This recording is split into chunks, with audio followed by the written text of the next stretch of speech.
Assalamualaikum warahmatullahi wabarakatuh.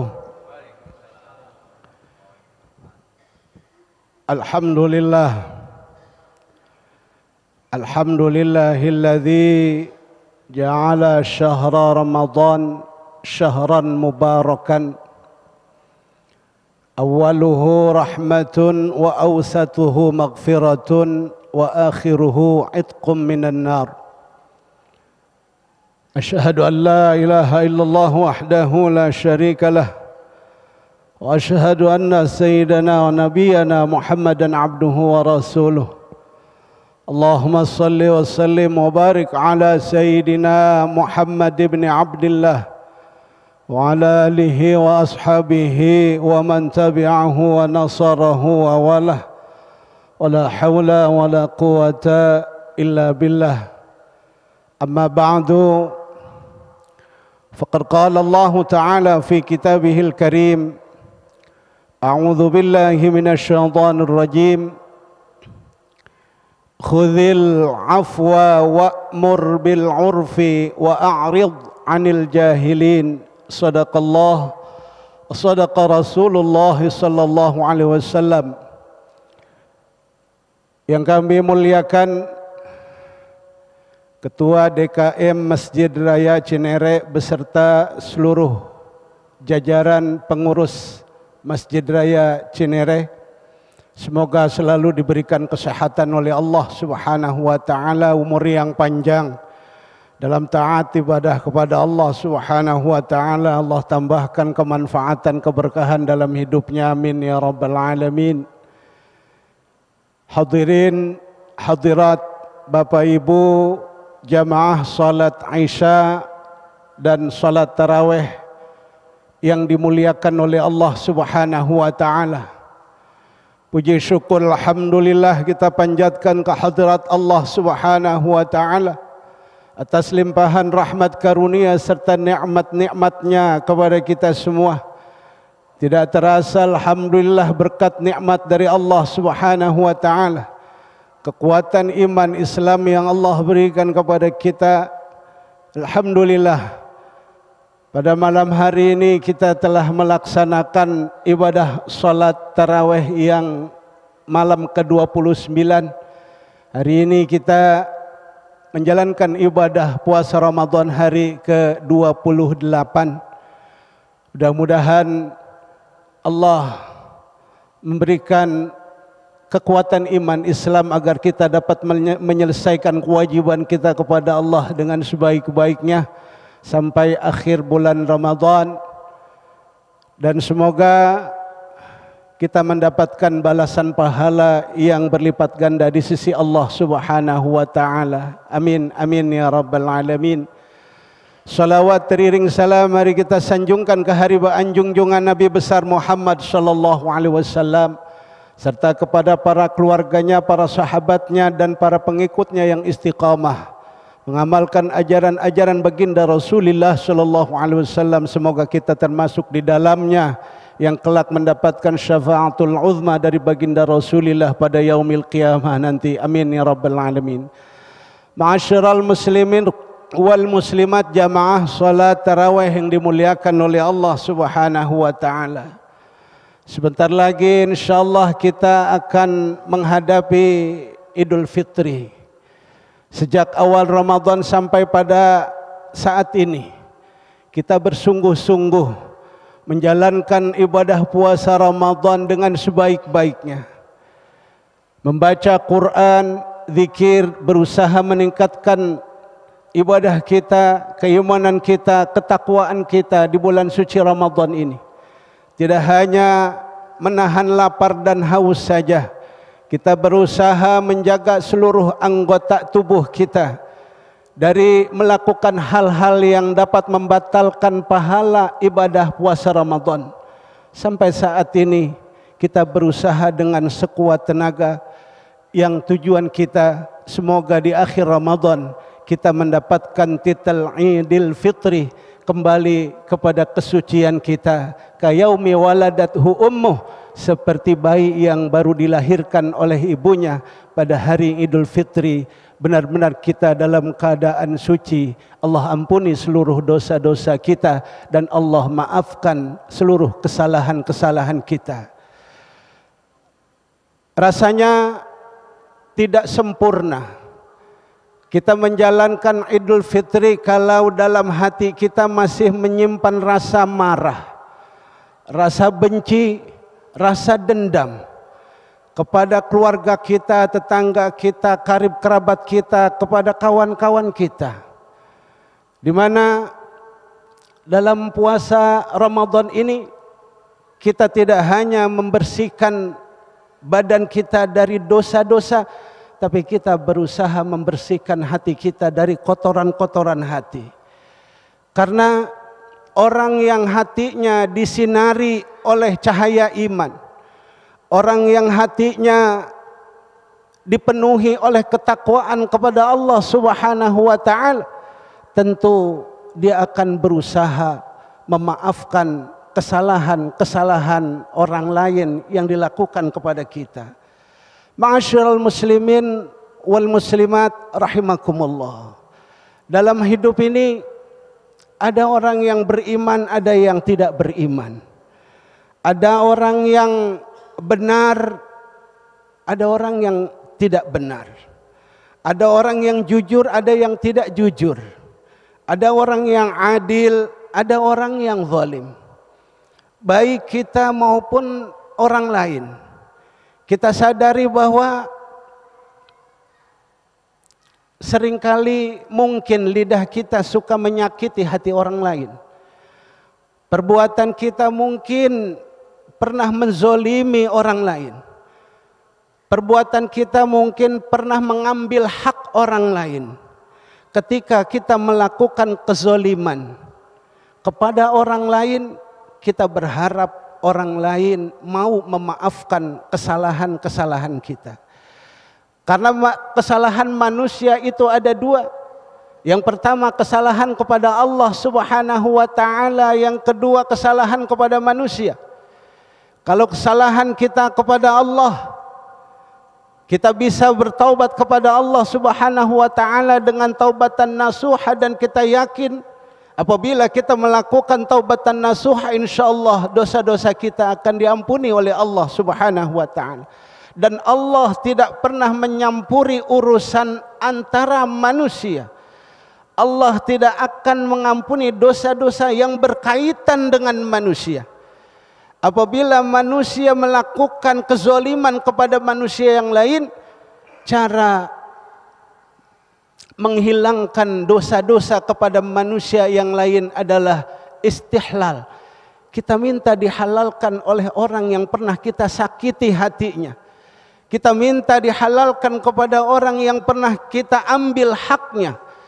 Kalau itu berkaitan dengan uang, kita kembalikan uangnya. Kalau itu berkaitan dengan barang, kita kembalikan barangnya. Kalau itu berkaitan dengan sakit hati, kita berusaha istihlal, minta dihalalkan agar orang yang pernah tersakiti oleh lisan kita mau memaafkan kesalahan-kesalahan kita. Begitu pula kita sebagai hamba Allah yang beriman dan bertakwa kepada Allah Subhanahu wa taala, ketika ada orang yang berbuat zalim kepada kita, lidahnya menyakiti kita, bahkan mengoyak-ngoyak kehormatan kita, perbuatannya menzalimi hak kita sebagai orang yang beriman dan bertakwa kepada Allah Subhanahu wa taala, kita diperintahkan oleh Allah dalam surat Al-A'raf ayat 99, khudzil afwa. Perintah Allah kepada orang-orang yang beriman adalah jadilah kamu orang yang pemaaf kepada orang-orang yang menzalimi kamu, kepada orang-orang yang berbuat zalim, menganiaya kamu. Orang yang beriman diperintahkan oleh Allah untuk menjadi orang yang pemaaf. Wa'mur bil 'urfi, perintahkan orang lain untuk melakukan kebaikan. Wa'arid 'anil jahilin, dan berpalinglah, menjauhlah dari orang-orang yang bodoh. Ma'asyiral muslimin wal muslimat, jamaah salat tarawih yang dimuliakan oleh Allah Subhanahu wa taala. Betapa para nabi dan rasul, orang-orang soleh terdahulu, mereka paling depan, menjadi orang yang terdepan mengamalkan apa yang diperintahkan oleh Allah Subhanahu wa taala. Terutama baginda Nabi Muhammad sallallahu alaihi wasallam yang begitu mulia akhlaknya. Diceritakan dalam surat Yusuf ayat 92. Nabi Allah Yusuf alaihissalam ketika bertemu dengan saudara-saudaranya, Nabi Yusuf berkata, la tathriba alaikumul yaum, pada hari ini tidak ada cercaan kepada kalian. Kita ingat bagaimana Al-Quran menceritakan bahwa saudara-saudaranya Nabi Allah Yusuf alaihissalam begitu iri kepada Nabi Yusuf yang lebih disayang oleh ayahandanya, Nabi Allah Ya'qub alaihissalam. Karena Nabi Ya'qub melihat ada sinar kenabian dan kerasulan pada diri Nabi Yusuf alaihissalam, sehingga Nabi Ya'qub begitu menjaga anaknya Nabi Allah Yusuf alaihissalam. Hal ini membuat saudara-saudaranya iri. Lalu mereka bersepakat untuk melenyapkan Nabi Allah Yusuf alaihissalam, yang pada akhirnya Nabi Yusuf diceburkan ke dalam sumur. Tujuan mereka supaya Nabi Yusuf meninggal dunia. Allah Subhanahu wa taala menyelamatkan Nabi Allah Yusuf alaihissalam. Lalu kemudian Nabi Allah Yusuf pada akhirnya menjadi seorang perdana menteri di sebuah kerajaan. Lalu bertemulah Nabi Yusuf dengan saudara-saudaranya. Dalam benak kita mungkin Nabi Yusuf yang begitu dizolimi, dianiaya oleh saudara-saudaranya, mereka berencana membunuh Nabi Yusuf. Dalam benak kita mungkin Nabi Yusuf alaihissalam membalas dendam, membalas perbuatan saudara-saudaranya. Tetapi karena Nabi Yusuf alaihissalam seorang nabi dan rasul yang hatinya dipenuhi oleh cahaya iman, hatinya dipenuhi oleh ketakwaan kepada Allah Subhanahu wa taala, ia dengan mudah memaafkan kesalahan-kesalahan saudaranya. Bahkan ia mendoakan saudara-saudaranya agar supaya Allah mengampuni dosa-dosa dan kesalahan-kesalahan saudaranya. Dengan ucapannya la tathriba alaikumul yaum, pada saat Nabi Yusuf bertemu dengan saudara-saudaranya, Nabi Yusuf mengatakan, hari ini tidak ada cercaan kepada kalian, dan mudah-mudahan Allah mengampuni kesalahan-kesalahan kalian. Ma'asyiral muslimin wal muslimat, jamaah salat tarawih yang dimuliakan oleh Allah Subhanahu wa taala. Dalam Al-Quran yang menjadi pedoman kita, dalam surat Asy-Syura ayat 39, Allah Subhanahu wa taala berfirman, alladzina idza asabahumul baghyu hum yantasirun. Orang-orang yang apabila mereka diperlakukan dengan zalim, hum yantasirun, Allah memberikan kebebasan kepada orang yang dizolimi. Hum yantasirun, mereka boleh membela diri. Wa jazaa'u sayyi'atin sayyi'atun mithluha. Balasan perbuatan buruk adalah perbuatan buruk yang setimpal. Balasan orang yang berbuat jahat adalah hukuman kejahatan yang setimpal. Kalau ada orang melanggar undang-undang negara, melakukan satu kejahatan, maka dia akan dihukum dengan hukuman yang setimpal menurut hukum negara. Dalam hukum agama Islam, apabila orang melakukan satu kesalahan, melanggar larangan-larangan Allah, maka dalam hukum Islam ada hukum qisas. Nyawa dibayar nyawa, telinga dibayar telinga, hidung dibayar hidung, tangan dibayar tangan, luka dibayar luka. Wal juruha qisas. Balasan itu sebagai balasan yang setimpal atas perbuatan jahatnya, atas perbuatan buruknya. Tapi Allah Subhanahu wa taala menawarkan sesuatu yang lebih utama daripada membalas kejahatan dengan kejahatan. Allah tawarkan sesuatu yang lebih utama daripada membalas keburukan dengan keburukan. Kata Allah Subhanahu wa taala dalam surat Asy-Syura ayat 40, "Faman 'afa wa aslaha fa ajruhu 'ala Allah." Barang siapa yang memaafkan kesalahan orang lain, wa aslaha, lalu ia berbuat baik, kepada orang yang menzolimi dia, fa ajruhu 'ala Allah, maka pahalanya atas tanggungan Allah Subhanahu wa taala. Baginda Nabi orang yang terdepan mengamalkan Al-Quran, mencontohkan akhlak yang mulia kepada kita. Bagaimana baginda Nabi ketika disiram dengan air comberan, lalu orang yang biasa menyiram Nabi dengan air comberan jatuh sakit,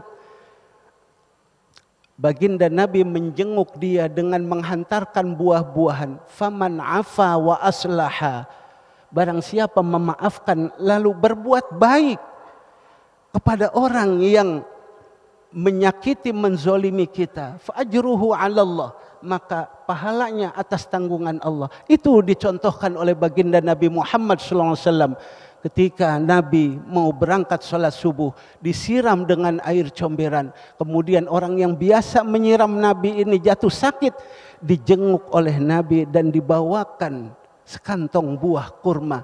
Nabi memaafkan dan berbuat baik kepada orang yang menzolimi baginda Nabi Muhammad SAW. Lalu baginda Nabi Muhammad SAW yang berakhlak sangat mulia mencontohkan pula bagaimana Nabi membebaskan serta memaafkan 80 orang yang berusaha membunuh Nabi. Mereka turun dari Bukit Tan'im untuk membunuh baginda Nabi Muhammad SAW. Setelah 80 orang ini dapat dikuasai dan ditaklukkan oleh baginda Nabi Muhammad SAW, baginda Nabi memaafkan 80 orang itu yang berusaha membunuh Nabi. Lalu mereka dimaafkan oleh baginda Nabi Muhammad SAW. Padahal baginda Nabi mampu membalas kesalahan-kesalahan mereka. Lalu baginda Nabi mencontohkan pula bagaimana baginda Nabi memaafkan seorang laki-laki yang bernama Labid Ibnul A'sam. Labid Ibnul A'sam ini orang laki-laki yang punya ilmu sihir. Dengan ilmu sihir yang dia kuasai, dia menyihir baginda Nabi Muhammad SAW. Apakah baginda Nabi membalas perbuatan Labid Ibnul A'sam? Tidak, saudara.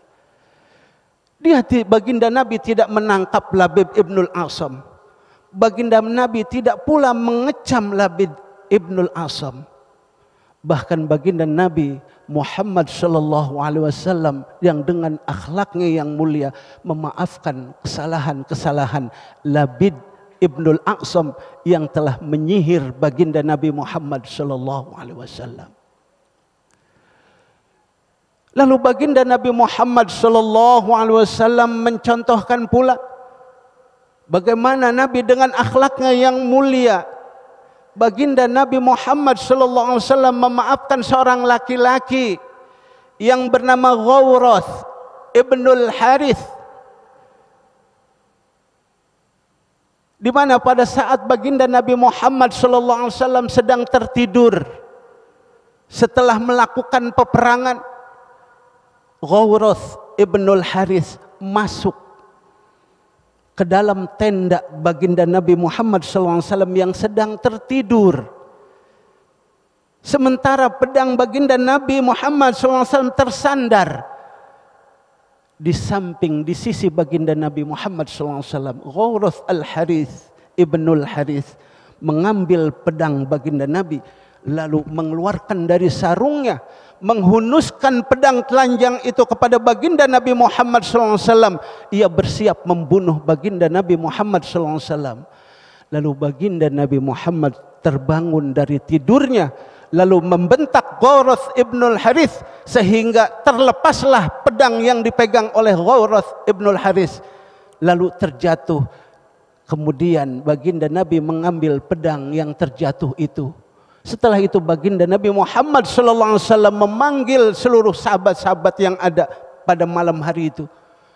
Kemudian baginda Nabi menceritakan bagaimana Ghawrath Ibnul Harith berusaha mau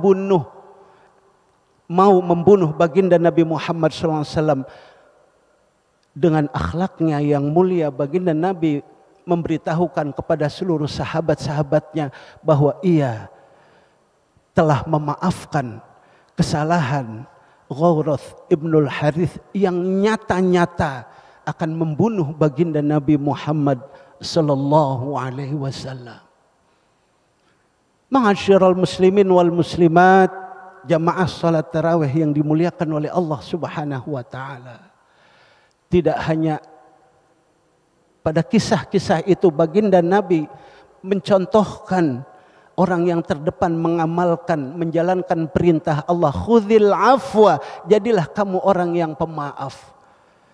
Pernah satu ketika pada perang Khaybar, baginda Nabi Muhammad SAW berusaha dibunuh, mau dibunuh dengan cara makanan baginda Nabi dibubuhi dengan racun.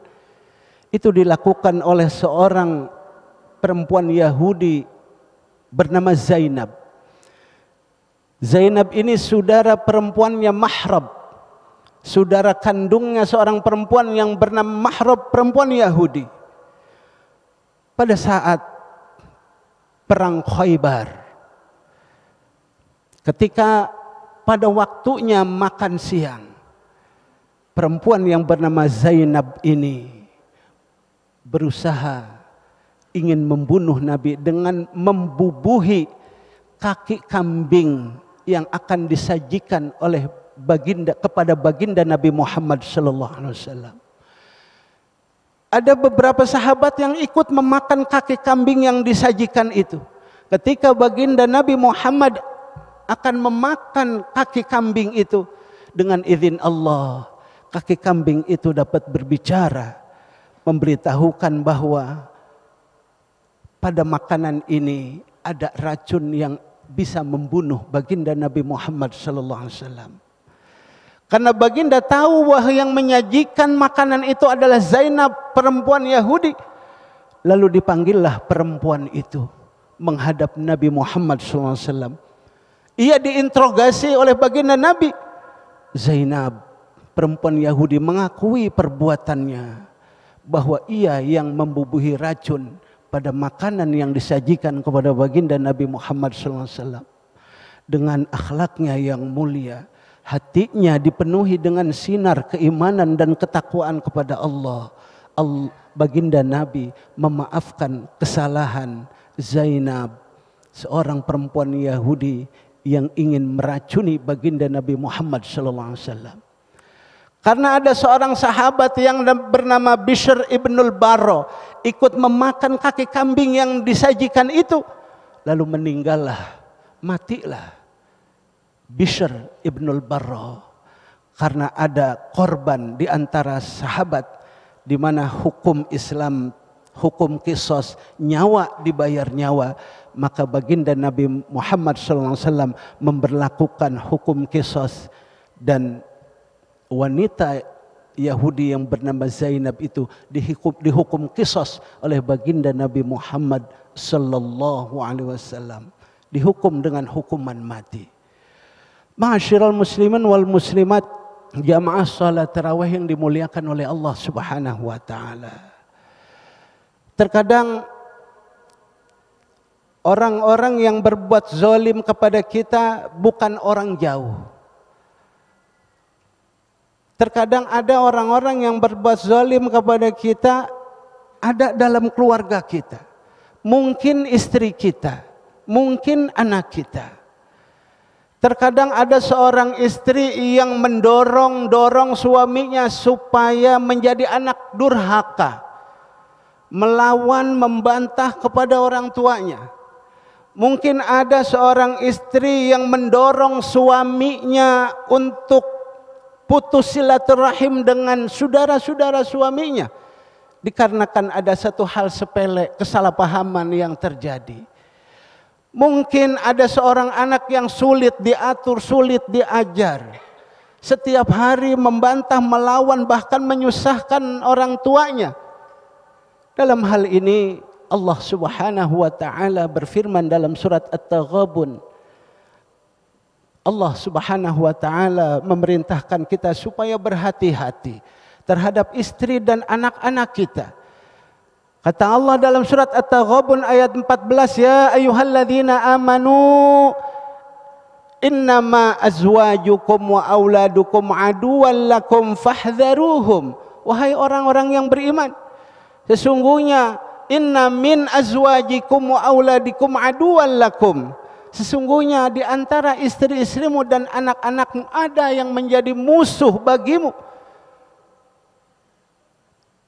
Istri seperti apa yang menjadi musuh bagi seorang suami? Istri yang mendorong suaminya untuk durhaka kepada orang tuanya. Istri yang mendorong suaminya untuk putus silaturahim dengan saudara-saudaranya. Karena kecintaan seorang suami kepada istrinya, ia tidak bisa menolak permintaan istri. Ia menuruti kemauan istrinya karena saking cintanya kepada istrinya. Padahal sebagai seorang suami harus bisa mendidik istrinya, harus bisa mengajarkan ilmu agama kepada istrinya dengan cara yang baik. Kata Allah Subhanahu wa taala dalam lanjutan ayat itu, kalau ada seorang istri atau seorang anak yang menjadi musuh bagi suaminya, apakah suaminya harus menceraikan istrinya? Apakah suaminya harus marah-marah ngamuk kepada istrinya? Allah Subhanahu wa taala mengajarkan, wa in ta'fu wa tasfahu wa taghfiru. Jika kamu memaafkan kesalahan istrimu, mengajarkan, menasihati istrimu dengan cara yang baik, wa tasfahu, dan jangan terlalu marah kepada mereka. Marah yang akhirnya mengeluarkan kata-kata yang menyakiti hati. Wa taghfiru, ampuni kesalahan-kesalahan istrimu. Fa innallaha ghafurur rahim, karena sesungguhnya Allah Subhanahu wa taala zat yang maha mengampuni seluruh dosa-dosa, rahimun, dan Allah zat yang maha penyayang. Allah tidak memerintahkan kepada kita untuk membalas perbuatan jahat istri kita dengan menceraikan dan dengan marah-marah yang berlebihan. Tapi Allah menyuruh kita, memerintahkan kita untuk memaafkan kesalahan-kesalahan istri kita.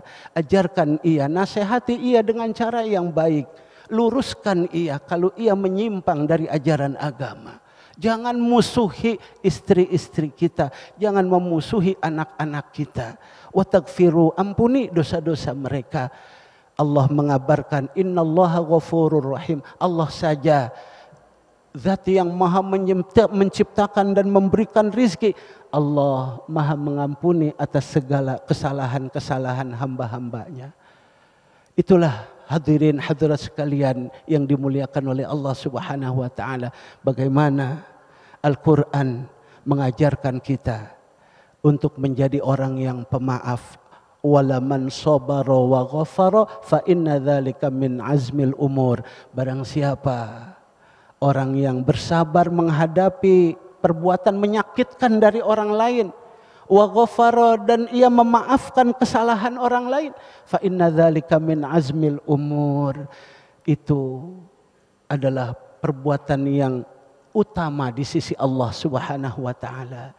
Baginda Nabi menjanjikan hal yang membuat kita semangat untuk memaafkan kesalahan orang lain. Kata baginda Nabi, wa ma zadallahu 'abdan bi'afwin illa izzan. Allah sekali-kali tidak akan menambah kebaikan kepada seorang hamba dengan sifat pemaafnya, kecuali yang Allah tambahkan adalah kemuliaan di sisi Allah Subhanahu wa taala. Jadi kalau ada hamba yang pemaaf, tidak ditambahkan kebaikan oleh Allah kepada orang yang pemaaf itu, kecuali yang Allah tambahkan adalah kemuliaan di sisi Allah Subhanahu wa taala. Betapa terpujinya di alam dunia kalau ada orang yang begitu mudah memaafkan kesalahan orang lain, karena memaafkan kesalahan orang lain adalah ciri-ciri orang yang bertakwa kepada Allah Subhanahu wa taala.